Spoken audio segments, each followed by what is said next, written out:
नमस्कार दोस्तों, मैं आलोक कुमार चैन ट्यूटोरियल्स बिलासपुर में आपका स्वागत करता हूं। और आज हम गणित विषय में प्रतिशतता का टॉपिक पढ़ेंगे।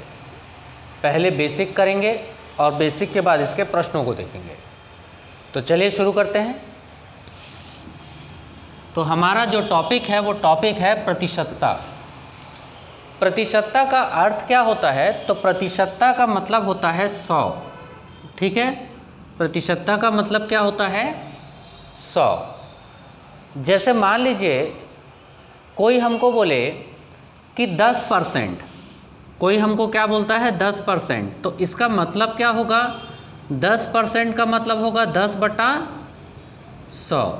याद रखिएगा, परसेंट हटता है तो 100 लगता है। परसेंट हटता है तो क्या लगता है? 100, क्योंकि प्रतिशतता का मतलब ही क्या होता है? 100। यदि कोई हमको बोले कि भाई 20%, तो 20% मतलब क्या हो जाएगा? 20/100। कोई हमको बोले 30%, तो 30% का मतलब क्या हो जाएगा? 30/100। कोई हमें बोले 50%, तो 50% का मतलब क्या हो जाएगा? 50/100। ठीक है, तो परसेंट का मतलब समझ में आया आपको? परसेंट का मतलब क्या होता है? 100। कोई भी चीज़ सामान्यतः किस पर आंकी जाती है? 100% पर आंकी जाती है। तो अब फिर आगे हम लोग इसके प्रश्नों को देखते हैं। ठीक, चलिए एकदम इनिशियल से चालू करेंगे और एकदम एडवांस लेवल तक ले जाएंगे। तो सबसे पहली बात है, आपको बोलेगा कि 10% को भिन्न के रूप में लिखो। 10% को किसके रूप में लिखो? भिन्न के रूप में लिखो। तो क्या करना है? 10%, तो देखो 10%, तो 10 लिखे हम, और परसेंट जब हटेगा तो क्या लगेगा नीचे में? 100। तो क्या हो गया? 10/100। काटेंगे तो 10 से कम 10 और 10 दहाई 100। मतलब 10% को भिन्न के रूप में कैसा लिखा जाएगा? 1/10। 10% को भिन्न के रूप में कैसा लिखा जाएगा? 1/10। मान लीजिए आपको बोल दिया 20% को भिन्न के रूप में लिखिए, तो आप क्या लिखेंगे? 20% को 20/100। काट दीजिए, 20 से कम 20 और 20 पंचे 100। मतलब 20% को भिन्न के रूप में क्या लिखा जा सकता है? 1/5। ठीक है, और देखते हैं, पूरा बेसिक से देखेंगे, पूरा एडवांस लेवल तक ले जाएंगे। ठीक है, अब चलिए मान लीजिए आपको ये कह दे कि 30% को भिन्न के रूप में क्या लिखेंगे? तो 30% को भिन्न के रूप में क्या लिखेंगे? तो 30/100। अब देखिएगा ध्यान से, 0 से 0 काट दिया तो कितना बच गया? 3/10। कितना बचा? 3/10। तो 30% का भिन्न के रूप में क्या होगा?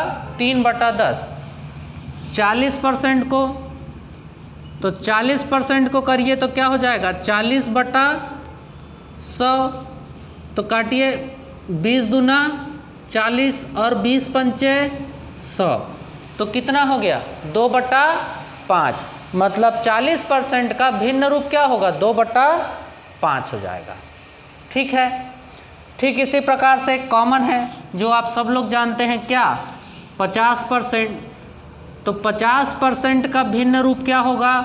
तो 50/100। तो 50 से कम 50 और 50 दूनी 100, मतलब 1/2। तो 50% को भिन्न के रूप में कैसे लिखेंगे? 1/2। आ रहा है बात समझ में? तो इस प्रकार से आप भिन्न के रूप में परिवर्तित कर सकते हैं। और इसी वीडियो के नीचे मैं प्रैक्टिस सेट डालूंगा अपने कोचिंग का, तो यहाँ पर करिए और उसके बाद उस प्रैक्टिस सेट से उस क्वेश्चन को सॉल्व भी करके देखिए कि आपसे बन रहा है कि नहीं बन रहा है। ठीक है, तो चलिए अब दूसरा देखते हैं। चलिए तो आ गए हैं दूसरे प्रकार में। तो टाइप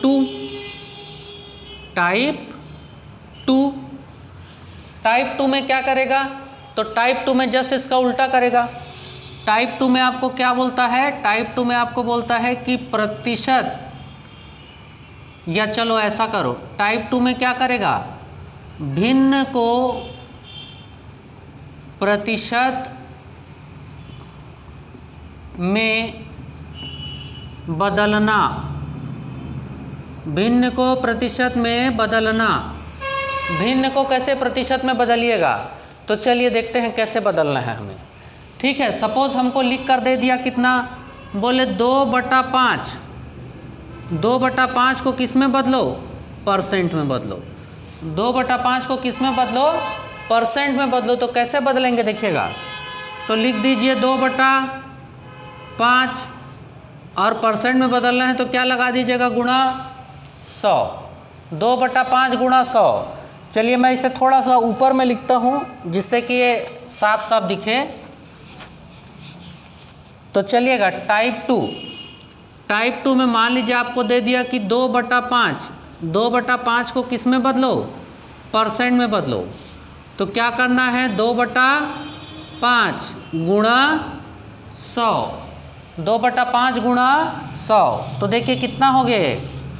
ठीक है, तो 5 एक कम 5, 5 दूनी 10 और 5 शून्य 0। तो कितना हो गया, 20 दूना 40%। कितना परसेंट, 20 दूना 40%। तो 2/5 मतलब कितना, 40% होता है। ठीक है, स्क्रीनशॉट लेते जाइएगा, बाद में कॉपी में लिख लीजिएगा और फिर से रिपोर्ट मैं आपको कह रहा हूँ नीचे में प्रैक्टिस सेट डालूंगा, उसको सॉल्व करके देखिएगा। ठीक है, नहीं बनेगा तो बताइएगा। अगला क्वेश्चन लगाते हैं। बोल देगा 1/5 को प्रतिशत में बदलिए। 1/5 को प्रतिशत में बदलिए, समझ रहे हैं।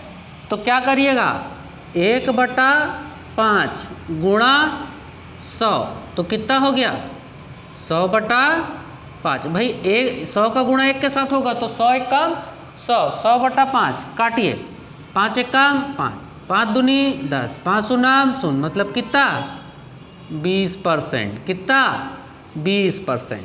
तो 1/5 मतलब कितना, 20%। ठीक है, आगे देखते हैं, अगला क्वेश्चन देखते हैं। कोई दिक्कतें नहीं है, कहीं पर परेशानी नहीं है, आगे देखते हैं। चलिए, तो मान लीजिए अब कह देगा आपको कि यहाँ पर कि बोले 4/5 को किस में बदलो, भिन्न में बदलो।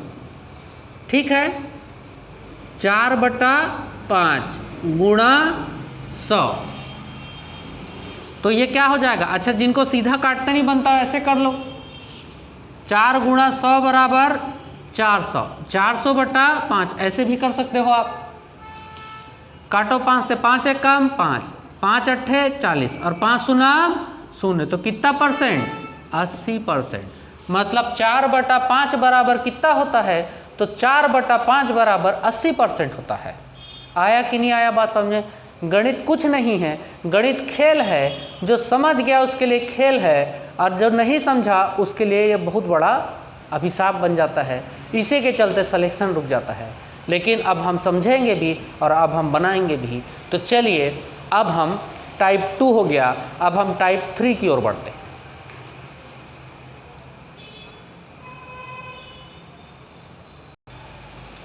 चलिए दोस्तों, अब देखिए प्रश्न को क्या बोलता है, यहाँ ध्यान दीजिए। एक व्यक्ति की आय 10,000 थी।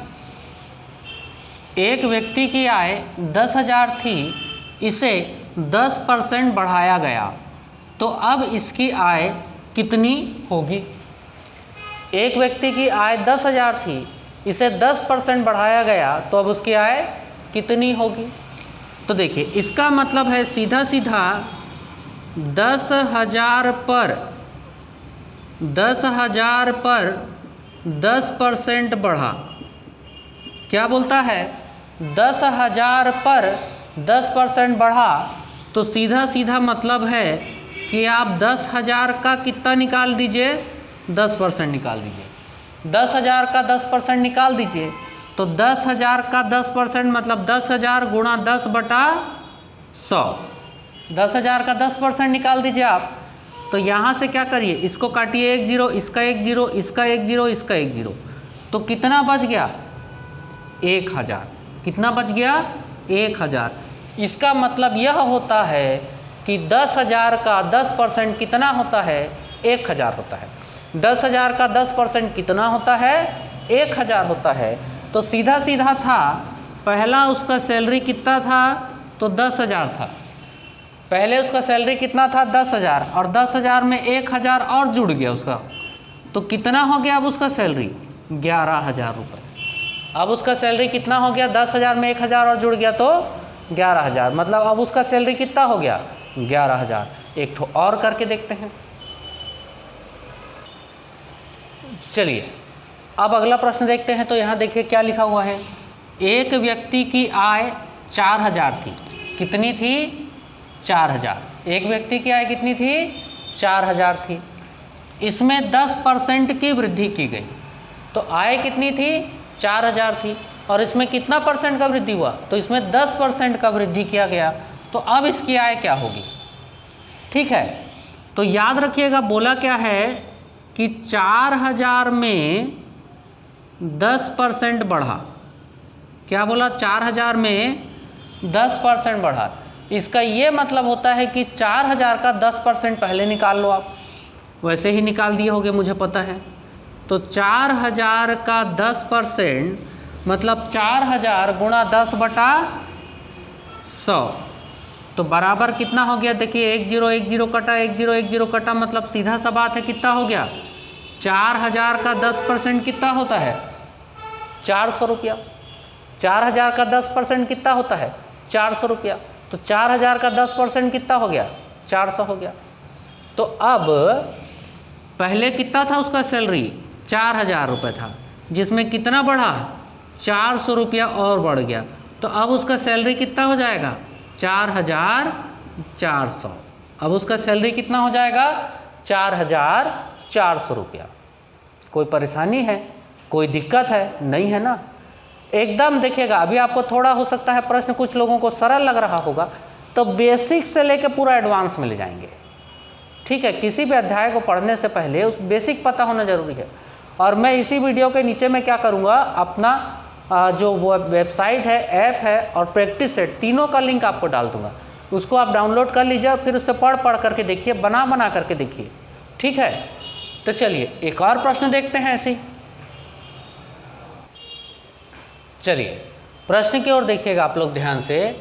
ठीक है, क्या कहता है देखिए, बोलता है राम की आय 20,000 थी। कितनी थी? 20,000 थी। इसमें 5% की कमी कर दी गई। मतलब 20,000 में 5% की कमी कर दी गई, तो अब इसकी आय कितनी होगी? मतलब सीधा सा बात है, 20,000 सैलरी था और 20,000 में 5% घटा दिया। 20,000 में 5% घटा दिया, तो अब उसका सैलरी कितना हो जाएगा? यही बात को आपसे पूछ रहा है। तो सीधी सी बात है, सबसे पहले आप क्या करिएगा कि 20,000 का 5% आप निकाल दीजिएगा। 20,000 का 5% निकाल दीजिएगा। तो कैसे निकालेंगे देखिए, तो 20,000 का 5% मतलब 20,000 गुणा 5/100, 2 जीरो काट दिए, 2 जीरो काट दिए, तो कितना हो जाएगा देखिए? 5 शून्य शून्य, 5 शून्य शून्य, अब 5 दूनी 10, तो कितना हो गया? 1,000। मतलब 20,000 का 5% कितना होता है? 1,000 रुपया होता है। ठीक है, तो जाहिर सा बात है, पहले उसका सैलरी कितना था? 20,000 रुपया था, तो इसमें 1,000 रुपया कम हो गया। 1,000 रुपया कम हो गया, तो अब इसका सैलरी कितना होगा? 19,000 होगा। कितना होगा? 19,000 रुपया हो जाएगा अब इसका सैलरी। ठीक है, समझ में आए बात? ठीक है, तो ये हमने कौन सा देखा? ये हमने देखा टाइप 3। तो टाइप 3 में हम लोग एक और प्रश्न देखते हैं। चलिए अगला क्वेश्चन लेकर के आ गया हूं मैं। अगला क्वेश्चन देखते हैं किसके अंतर्गत? टाइप 3 के अंतर्गत। ठीक है, तो देखिए रहीम की आय 12,000 थी। आंकड़ा को याद रखिएगा, रहीम की आय कितनी थी? 12,000 थी। इसमें 10% की कमी कर दी गई। कितना की कमी किया गया? 10% की कमी की गई। तो अब उसकी आय कितनी होगी। मतलब सीधा बात है यहाँ 12,000 का आपको 10% निकालना है। 12,000 का आपको क्या करना है, 10% निकालना है और उसको घटा देना है क्योंकि कमी किया गया है। तो 12,000 गुणा 10 बटा 100, 12,000 गुणा 10 बटा 100। 2 जीरो यहाँ से काटिए, 2 जीरो यहाँ से काट दीजिए तो कितना हो गया 1200। कितना हो गया 1200। ठीक है, 12,000 का 10% कितना होता है 1200 होता है, सिंपल सा बात है। तो सीधी सी बात है 12,000 तो सैलरी थी पहले, 12,000 तो सैलरी थी, उसमें से कितना हो जाएगा 1200 माइनस हो जाएगा। 12,000 में 1200 माइनस हो जाएगा। तो चलो फटाफट बता दो कितना होगा सैलरी, कमेंट में लिख दो, कमेंट में लिख दो सैलरी कितना होगा। ठीक है, तो मैंने कुछ प्रतिशत का आपको बेसिक बताया। बेसिक बताने के बाद टाइप 1, टाइप 2 और टाइप 3 तक का क्वेश्चन कराया। संभवतः कल ही मैं इसका नया टाइप लेके आऊँगा, टाइप 4। टाइप के अनुसार पूरे क्वेश्चन बताऊँगा। क्वेश्चन बताने के बाद नीचे में प्रैक्टिस सेट दूंगा, उसको आप हल करके देखिए। और फिर वही बात जो सब लोग बोलते हैं, अच्छा लगेगा सब्सक्राइब करिएगा, कमेंट करिएगा और अपने मित्रों के साथ शेयर कीजिएगा। मैं आलोक कुमार चैन ट्यूटोरियल्स बिलासपुर की ओर से आपसे फिर मिलूँगा। तब तक के लिए इजाज़त दीजिए, धन्यवाद।